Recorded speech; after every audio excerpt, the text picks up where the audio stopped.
I'm your host, Logan23. Joining me from Mermaids and the Vampires Who Love Them, Chapter 22. The room is choked in mist.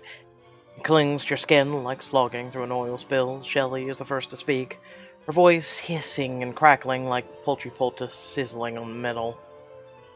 "Where is my mother?" Darken grins. "All in good time, my dear." He takes a delicate sip of his champagne, sticky, extended.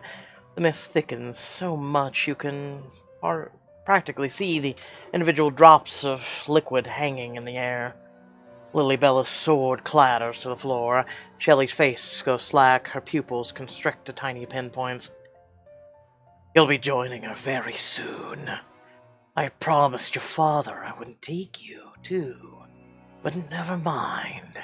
Promises are made to be broken." Shelley isn't reacting to Darken's taunts. In fact, all of your friends are still statues, their eyes empty. What are you doing to them? Eyeing the sword, you move in front of Shelley, blocking her from Darken's. He takes a long draught of his champagne, draining the glass. "Ah, Waverly. I have so much to tell you." You roll your eyes. "Oh, is this the part where you recite your villain monologue?" "Oh, it's the best part of villainy." You've had long enough to gloating from the henchman, and this villain isn't going to defeat himself. Wait, is there a way the villain could defeat himself? But you've learned enough from Cupid to know this isn't how stories work. There has to be a standoff, and villains never quit. My best option is to grab Lilybella's sword and separate him from some important body part. Explain the people who boast are compensating for deep insecurity. I'm gonna grab Lilybella's sword. Wonder which would make the most sense. The head, obviously. But decapitation would probably result in a lot of disgusting blood. And it would be all over so fast. Too humane. Maybe his man parts? Darken would definitely suffer longer. You throw up a little in your mouth. If there's one thing you do not want to think about, it's Darken's man parts. Plus the sword is so far out of reach. Whatever. Tell me how great your plan is and how you've outsmarted everyone. Oh, you've such a naughty, slippery mermaid. After all your efforts to kidnap you and sending you a fake note from your babysitter to get you alone the night of the yacht party. Shark weather chasing you in the water, sending August and Mary after you at Pierce's Point. You are August and Mary?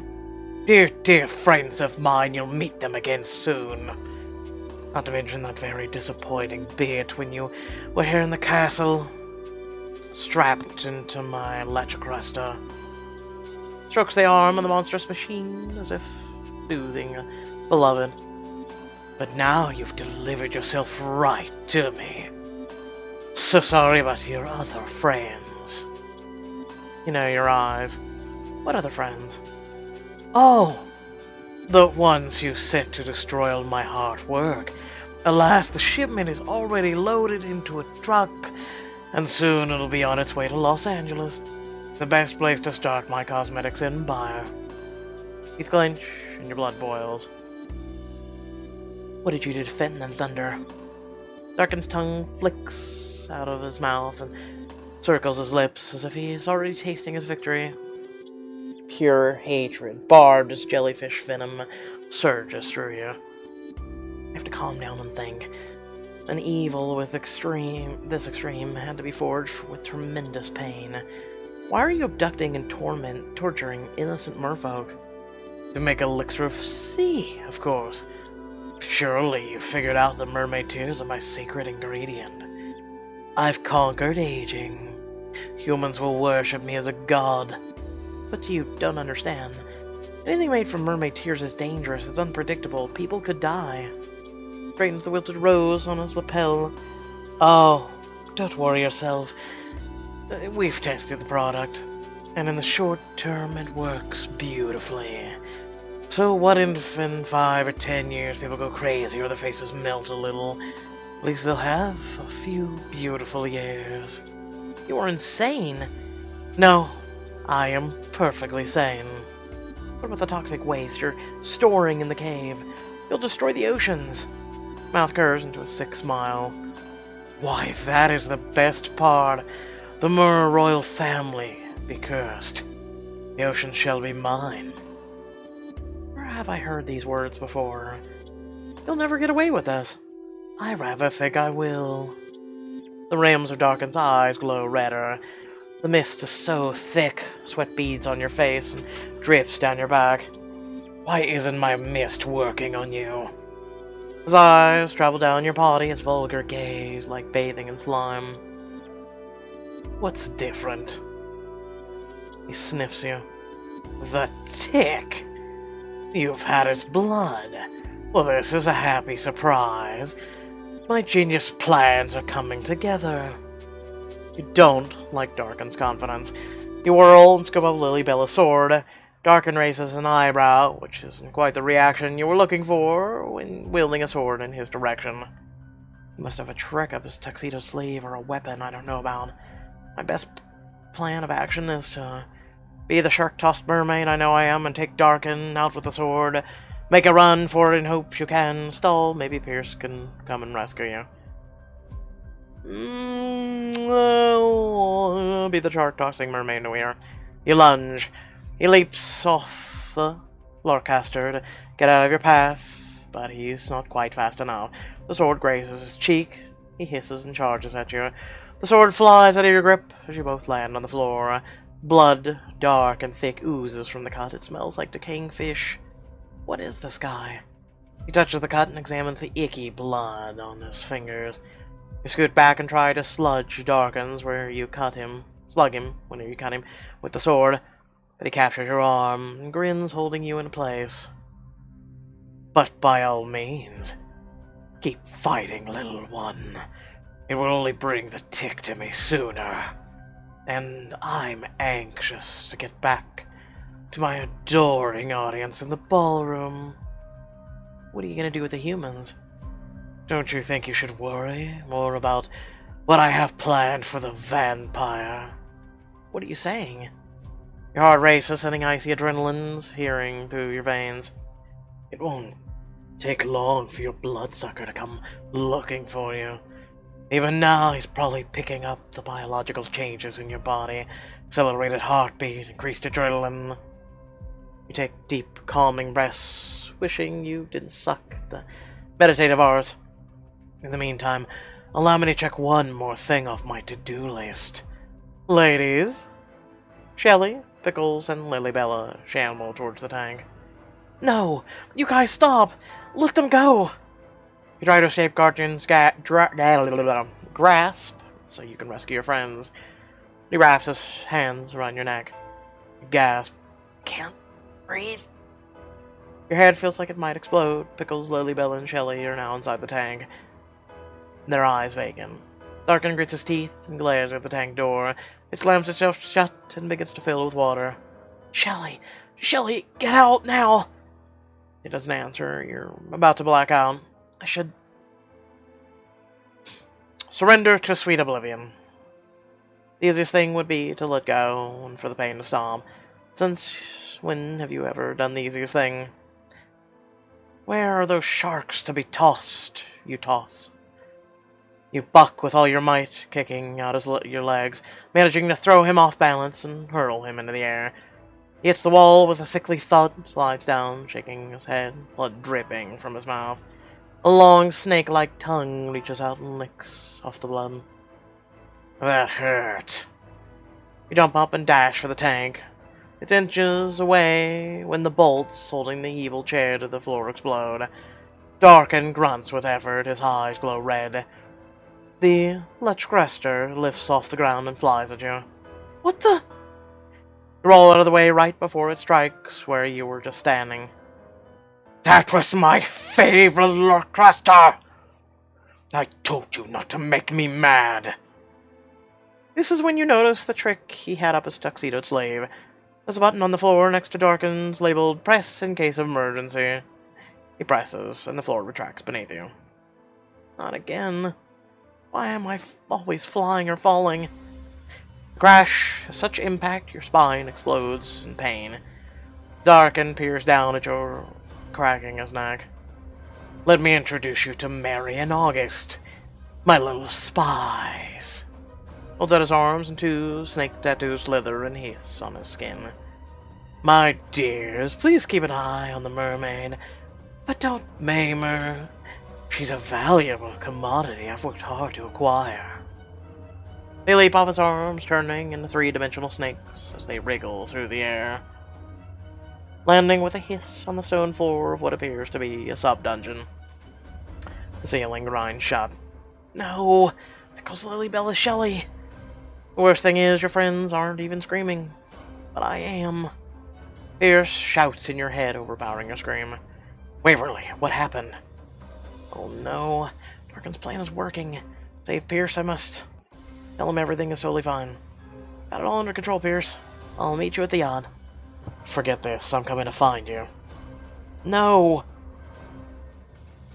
Not now. Not only do you have to figure out how to escape from this room, rescue the girls, and find Fenton and Thunder, you also have to stop your overprotective vampire boyfriend from walking into a stupid trap. The dungeon is dim. The only noise is the hissing of the snakes and an odd gurgling sound. Like the one made by the fountain back at Saltwater Academy. You wobble to a stand. Where do you think you're going? Of course, you speak Snake. Nowhere, obviously. You try to contact Shelley. Shelley, wake up! He's so handsome. Who's handsome, Darkins? So handsome, so handsome, so handsome. As your eyes adjust, across the room you see a tank similar to the one upstairs. Except this one isn't empty. Floating inside are 6 unconscious merfolk, including one who looks like an older, thinner, sicker version of Shelley. Avalon Sharkweather. They're here. Despite your possibly broken tailbone, bruised neck, you limp towards the tank. Once you get there, your legs buckle and you slide down next to the glass. The only indication that you're alive is the faint fluttering of their caudal fins. But thank Poseidon, they are alive. Hello? You bang on the glass, but they don't stir. No wonder they didn't speak to you. They've been drugged. Bang harder. Don't bother striking the tank. They won't waken. Please, you've got to help me. Stupid girl. We work for the king. Darkins makes you call him the king. Why should this surprise you? The guy does collect statues of himself and lives in a cold, dank, stony castle. You hit the tank with all your vamped up strength, but still it doesn't break. There must be something I can do to free the merfolk. Scan the room, searching for a tool or a sharp-edged boulder or an angry blue whale, for example. But all there is the tank of unconscious merfolk. 2 unhelpful, cranky, animated snake tattoos, and about 12 10-foot-tall statues of Darkins.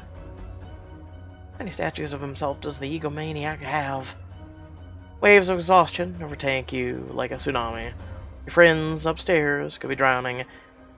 You can't get the Mers out of the tank, and all I can do now is search deep within my soul for hidden strength, convince the snakes to tell you how to open the tank, curl up the ball on the stone floor and sob. Search deep within your soul. First of all, you have no idea where your soul is physically located. Second of all, who has time for soul searching during a rescue mission?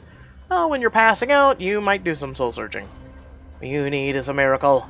If only Pickle's fairy godmother powers were working, or the tiny fraction of fairy ancestry in your blood gave you something useful, like a magical ability to memorize the quadratic equation, or help all the people you've let down.